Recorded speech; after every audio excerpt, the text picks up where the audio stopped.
Hey, what's cracking everybody? Welcome back to Computer Games Hardware.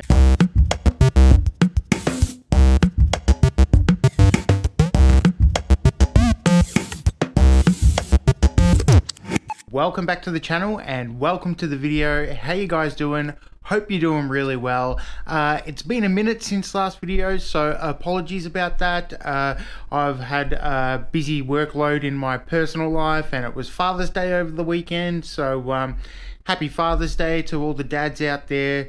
I hope you got a few coffee mugs and pens and socks and all that good stuff. I was really lucky, got really spoiled. So thanks Computer Games Alyssa and Computer Games Sophia, and also a big thank you to Computer Games Mum. Thank you for spoiling me. Love you guys very much. Today, we're going to be talking about the AMD Adrenalin Software drivers 23.8.2. Usually I have this video out sooner. Apologies about that. I anticipated the drivers coming out with the proper release of Starfield. So I wanted to do the video a bit closer to there and enjoy the weekend for Father's Day. So we're doing it today. The other thing is I ain't paying premium for Starfield, so just in time for that to come out. So let's get stuck into it. We're going to be talking about the highlights. We're going to be talking about some fixed issues. We're going to be talking about some known issues, and then we're going to be talking about some performance. So without further ado, let's get stuck into the highlights. All right, so first up with the highlights, we have support built in for Starfield. It's got up to 16% increase in performance for Starfield at 4K using AMD Software Adrenalin Edition 23.8.2 on the Radeon 7900 XTX GPU versus the previous software driver 23.8.1. There's also an up to 16% increase at 4K using the 23.8.2 Radeon drivers on the 7900 XT versus the previous 23.8.1 drivers. So that's a pretty big jump in performance. They've optimized it a little bit.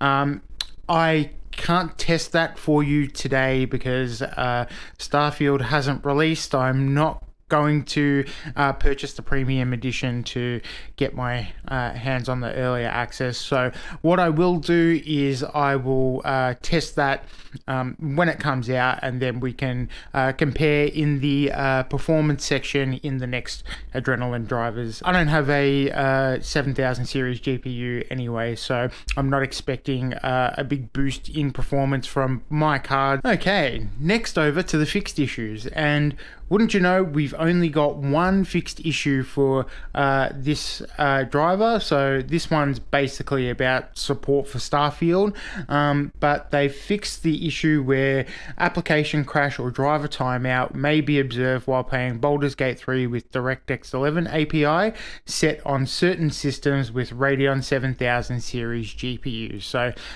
fixed a little annoying issue for Baldur's Gate 3. So good to see that AMD is working with developers to fix some of those gameplay issues and things like that. So we went for quite some time without some developer optimizations in our games, very little game optimizations, which was disappointing for a little period of time, but AMD are working on all the big titles, so you can expect a buttery smooth experience in Starfield and Baldur's Gate 3. Okay, over to the known issues. So nothing new in the known issues here, stuff we've all seen before, but let's get stuck into number one.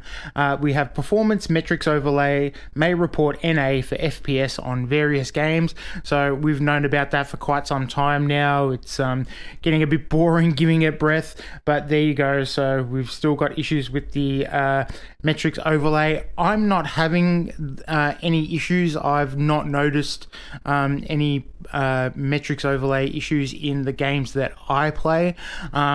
but let me know in the comments down below if you're experiencing it. Known issue number 2, audio may intermittently become out of sync with the video when recording from AMD Software Adrenalin Edition with AV1 codec. Okay, so still on that from the Adrenalin Driver Edition from last month, I believe, where they introduced some of that AV1 codec encoding. So still not fixed. Hopefully they're working on it soon. I'm looking forward to that one getting crossed off the list. Lastly, and the newest known issue that we've had, is display may not reach correct brightness with certain games on select Samsung FreeSync Premium Pro monitors or TVs with local dimming setting enabled. So if you've got your local dimming enabled and you've got a Samsung TV or monitor, some of your games might not be displaying the correct brightness. Hopefully a firmware update is along the way from Samsung as well as AMD. So that's probably, I would think that that's more of a Samsung thing, because I have a FreeSync Premium Pro TV, 43-inch TV that I use as my main monitor, and it has had some brightness issues that were rectified in some firmware updates. So not sure if that's exclusively an AMD problem or it's a Samsung problem as well. We'll soon be find out. But having said that, I haven't experienced any of those issues either.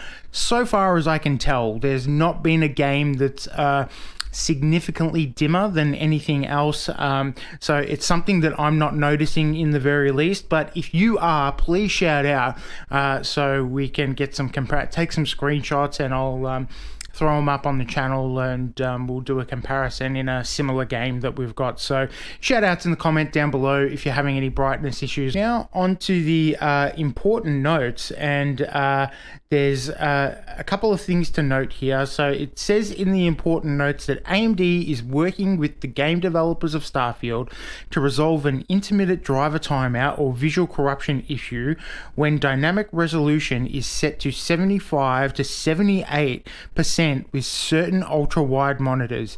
Users experiencing this issue should adjust the dynamic resolution option as a temporary workaround. This must be such an annoying issue for affected users, and I know that not many people are going to have setups where they've got multiple ultra wide monitors and have the luxury of having systems that can support that and things like that. But for the small subset of people that do have that, they're just the ones that have been suffering issue after issue after issue. So I feel for you homies out there. Let me know in the comments down below if this really annoying one is affecting you. Hopefully they can get it fixed. Starfield's probably going to have some bug fixes and things too. So hopefully we will know a little bit more about this known issue in the coming weeks. Lastly, in the important notes, we've got factory reset has temporarily been disabled as a precautionary measure while we address the isolated installation issues that have been reported during PC upgrades. Users may use AMD cleanup utility as a temporary option. And I know we've talked about that many of times, and I keep promising you content about that, but I can just do what I can do. So bear with me out there. All right, so how are these new drivers performing? Well, unfortunately, guys, I don't have a copy of Starfield to report to you on just yet. Just hanging out for that. I will do a performance comparison of Starfield in the next series of drivers. We'll add it into the stack, but performing pretty well, these drivers. So not much of a leap in performance, not a huge FPS boost from the 23.8.1 drivers, but so far from my testing, nice and stable. So I just finished Diablo, so it's be running pretty well, pretty smooth. A few frame jumps here and there, but that's to be expected in games like Diablo 4 and Baldur's Gate, with so much going on screen. So running pretty well in Baldur's Gate 3, but running pretty solid. getting around 65 to 70 FPS. So all in all, the performance is pretty good. Not a huge improvement over the 23.8.1 drivers, but seems to be playing well, pretty stable. Good to see that there's some game optimization in the biggest games of the year, being Starfield and Baldur's Gate 3. Anyway, that's going to do it for this one, guys. Thank you very much for watching. Thank you very much for supporting the channel. Big shout out to all our new subscribers. Happy Father's Day to all the dads out there. Let me know what you're playing in the comments down below. Are you all looking forward to getting Starfield? Looking forward to seeing all the stuff that you guys have got going on. Big hello to all our subscribers out there. Thank you very much for supporting the channel. It really has been a pleasure to make these videos. So I'll keep making them if you keep watching them, and I'll see all you guys in the next one. Thanks very much for watching. Catch you later.